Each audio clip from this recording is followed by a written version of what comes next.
Eu sei que você quer saber como que emagrece 1 quilo por semana sem parar de comer. Então vamos lá. Eu sei que pode parecer difícil perder 1 quilo por semana sem parar de comer, principalmente por existir tanto enigma quando o assunto é emagrecimento. E como vocês sabem, todo mercado que é muito enigmático e que as pessoas não entendem direito como as coisas funcionam, abre margem para poder a gente ganhar dinheiro em cima das pessoas que não conseguem fazer aquilo. E é exatamente isso que acontece dentro do mercado de emagrecimento. Mas por incrível que pareça, perder 1 quilo por semana é mais fácil do que você imagina. Principalmente se você é uma pessoa que é sedentária, que não bebe água e que está muito acima do peso. E para criar para vocês aqui um cenário para vocês não ficarem soltos, a gente sabe que perder 1 quilo por semana é completamente possível sem que a gente tenha depleção do seu físico, sem que a gente tenha uma perda de massa magra durante o processo de perda de gordura. E para que isso aconteça, a gente precisa fazer algo em torno de 1.000 calorias de déficit diário. Ou seja, 7.000 calorias semanais. Fazendo algo aí nessa margem vai te fazer perder algo em torno de 1 quilo. E por que eu digo algo em torno? Porque não dá pra gente ser 100% assertivo, dizer faça X e vai acontecer Y, quando o assunto é fisiologia, mas isso é completamente possível. Como a gente já falou sobre sedentarismo aqui, e o seu objetivo é emagrecer 1 quilo por semana, se você clicou nesse vídeo, antes de mais nada, a gente precisa adicionar mais gasto energético, tá? Como todo vídeo de emagrecimento que vocês me verem fazendo aqui, vocês vão ouvir essa vertente. A gente precisa comer menos calorias do que o que a gente gasta. E se a gente precisa ter esse desbalanço energético, então você vai precisar gastar mais calorias. E como que você faz isso? Simplesmente colocando atividades físicas e exercício físico no seu dia. Existe uma diferença entre atividade e exercício físico, mas isso aí fica para um outro vídeo, tá? Comece a fazer atividades físicas, comece a se movimentar, comece a colocar caminhadas, aeróbicos e musculação. Aqui no canal eu não poderia deixar de falar, até porque é o carro-chefe, mas se você quer emagrecer e ter um físico legal, a musculação vai ser um excelente aliado seu. Não porque ela emagrece ou porque ela tem um gasto energético muito alto, mas porque ela precisa fazer a manutenção da sua massa magra. E por que adicionar mais gasto energético? Vocês vão ver que no próximo tópico a gente vai falar sobre ingestão calórica. Tem uma quantidade de calorias que você ingere, tem uma quantidade de calorias que você gasta. A gente precisa ter um desbalanço nisso. Se você... Vamos começar a usar aqui exemplos, tá? Para vocês não ficarem perdidos. Vamos criar uma situação hipotética em que você gasta, sem fazer nenhum exercício físico, 1.500 calorias por dia, com a sua atividade normal.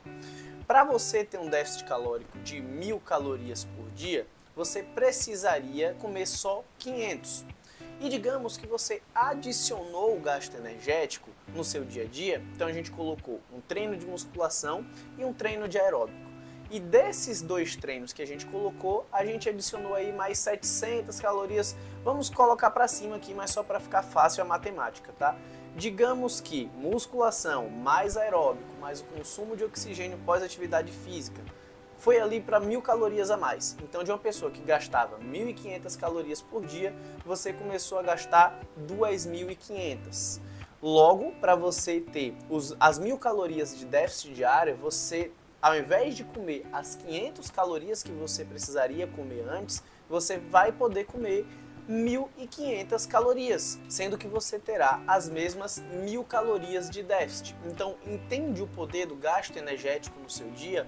A gente consegue flexibilizar muito mais a quantidade que você pode comer e facilitar a sua aderência à dieta. Vocês perceberam que a gente começou a falar do aumento de gasto e já entrou na questão do controle de ingestão. E isso é algo muito importante que vocês precisam fazer. Muitas pessoas, elas acreditam comer saudável e esse comer saudável muitas vezes não é o suficiente nem o necessário para emagrecer. Isso porque comer saudável não é sinônimo de fazer um déficit calórico. Eu vou ser bem sincero com vocês aqui, tá? A maioria das pessoas que não faz dieta, não pesa alimento e diz que come saudável, elas não comem saudável. Na verdade, elas comem muito errado. Isso porque as principais refeições do dia, elas fazem de forma saudável, como por exemplo ali o jantar e o almoço, só que ao longo do dia elas fazem uma bagunça alimentar gigantesca. Então elas comem bolo, comem doce, comem salgado, comem um monte de coisa. Então elas não se alimentam de forma saudável, isso é só uma desculpa.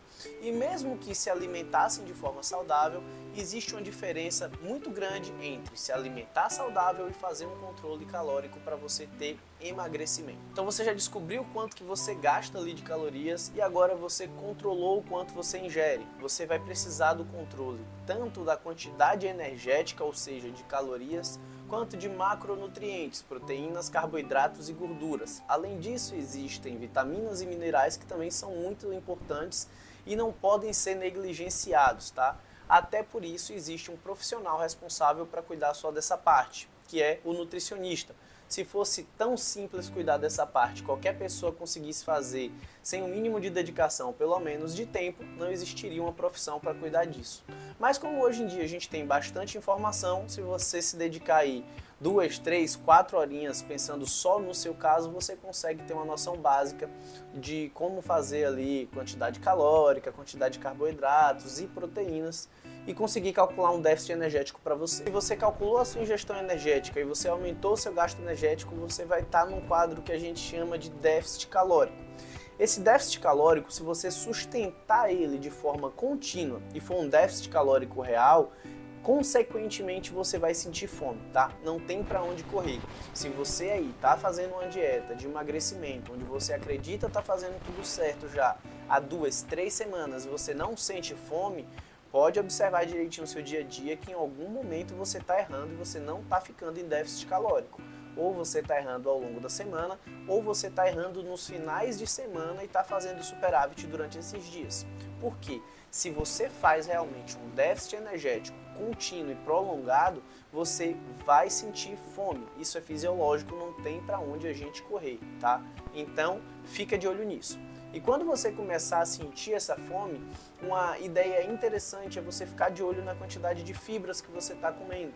As fibras elas são muito interessantes para dar ali uma certa saciedade, para funcionamento intestinal e é um lugar onde a maioria das pessoas peca. Então elas se preocupam ali com os macronutrientes no geral, carboidrato, proteína e gordura e esquecem das fibras. Então dá uma olhada nas suas fibras e consuma a quantidade mínima recomendada para o seu peso. Para fazer a manutenção desse déficit calórico, você vai precisar da ingestão de alimentos de baixa densidade energética. Quando você começar a fazer o seu cálculo ali de energia, de quantas calorias você ingere, você vai perceber que existem alimentos que têm muito mais calorias do que outros, em menores quantidades. É justamente aí que o bicho pega, porque se você consome muitos alimentos ao longo do dia que vão te entregar muita caloria em pouca quantidade, você vai comer pouca quantidade ao longo do dia, o que vai te fazer ter fome muitas vezes e vai dificultar a sua aderência à dieta. Se você coloca alimentos de baixa densidade energética, ou seja, alimentos que em grandes quantidades você consome menos calorias, a gente aumenta a sua saciedade e faz com que a sua aderência à dieta seja facilitada. Então, opta também por alimentos de baixa densidade energética. No fim, você controla tudo semanalmente para poder realizar ajustes, tá? Como a gente faz os cálculos de forma preditiva, não é algo 100% assertivo, para a gente ter algo mais assertivo, a gente precisaria utilizar uma calorimetria indireta, que é algo que é bem caro e poucas pessoas têm à disposição.